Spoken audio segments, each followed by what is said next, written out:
Hello, amazing educators. Thank you for joining us today. So, I have the privilege of being able to share our technology goal and plans for the following school year. So, I am eager to share our goal for the 2024-2025 school year. So, I wanted to start with this really great quote that exemplifies what we believe about technology. Technology will never replace great teachers, but in the hands of great teachers, it is transformational.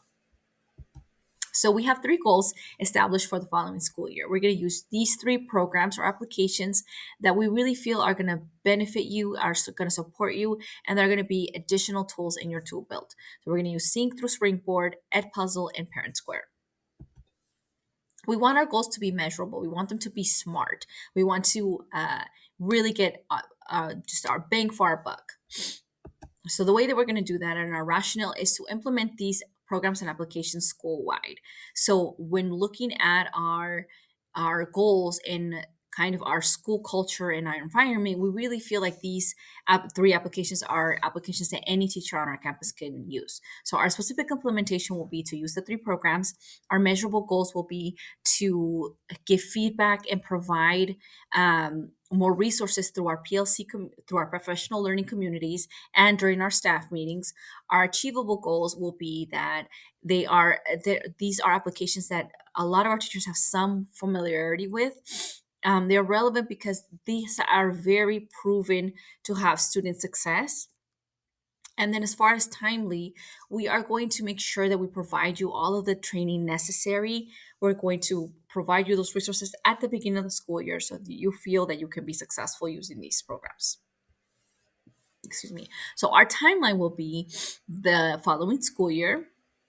And our goal is to conduct check-ins with our professional learning communities, and once a quarter to have a staff meeting in which we kind of are able to provide feedback on how we feel the implementation of these programs and applications is going.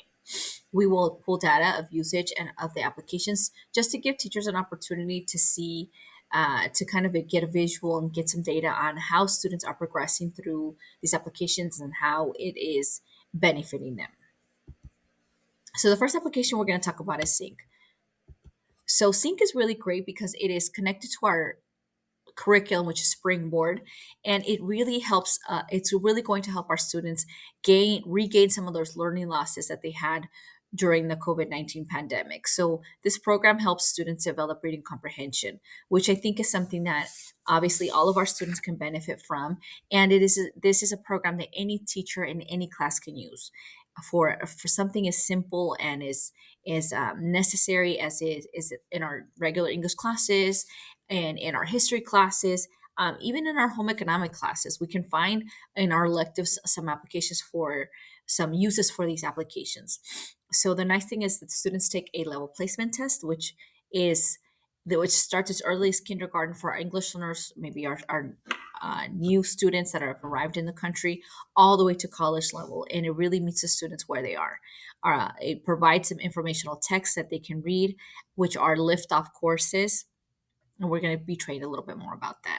So each activity gives the students an opportunity to practice vocabulary, close reading, and it really gives them some choices. It really gives them the opportunity to have some agency on their education.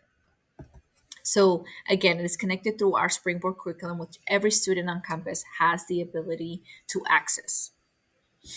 Okay, so in Sync through Springboard, we have the level placement test. We have our Sync liftoff activities. Ignition is kind of like a close reading program. It really helps students to be able to practice those close reading strategies.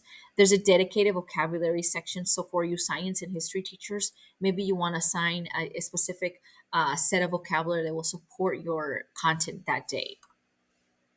Students also have the ability to pick articles in different texts, so there's a lot of agency there. And then it also gives the students to practice close reading strategies. So the three activities that they do, typically what they are given is a lift-off course. And in that lift-off course, they have one activity that they complete per week.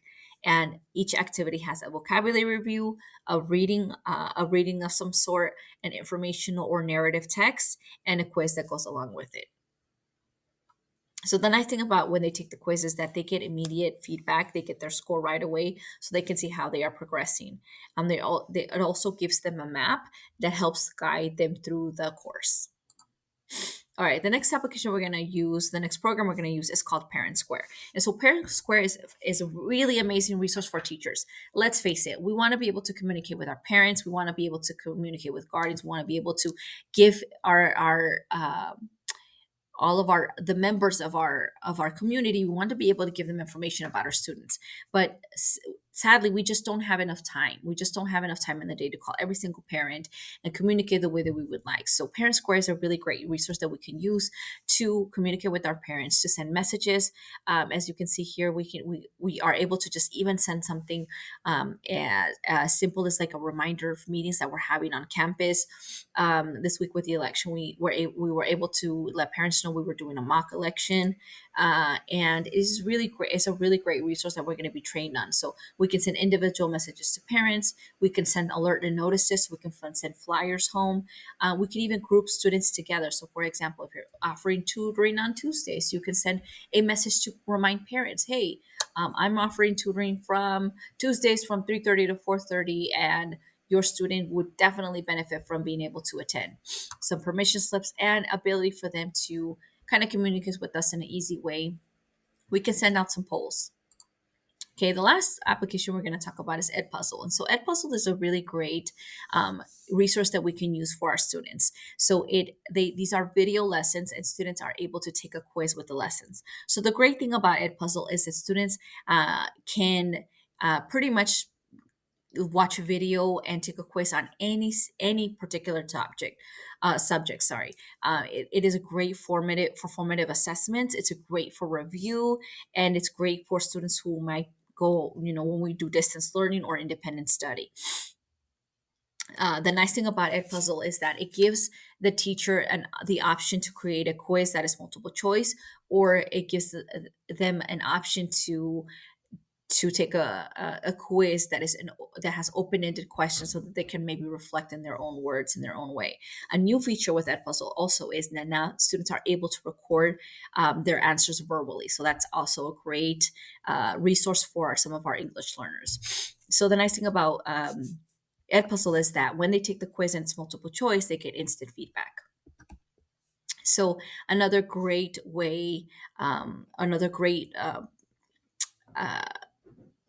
ability or function for our application is that we are able to, and the students are able to log in with their Microsoft account, which is one less way for students, to forget their password. They're able to just log in and not have to worry about remembering one more password. So Edpuzzle is really great because students can watch videos from YouTube and kind of get that review. It's a really great resource for teachers. It's something that you could go to. There's a great community of educators on here that have created those resources, and it's a really great way to get some feedback. You can create your classes, you can save your content, you can even share your lessons with other educators on our campus or beyond. And again, it's just a really great resource. And there's a community. You can select the videos and the lessons by grade level, by subject. You can even do modules to help students just reinforce some of those skills. And that's basically it. So this is our goal for the 2024-2025 school year. And we are just really excited about what we can do. There are so many applications and options available to our students. And we hope that through the use of these specific ones that we're going to focus on next year, we can help our students and our teachers and our staff members just grow and just really feel like they are supported by their admin and by all of members involved. Okay, so thank you so much for being here. Appreciate your time. God bless.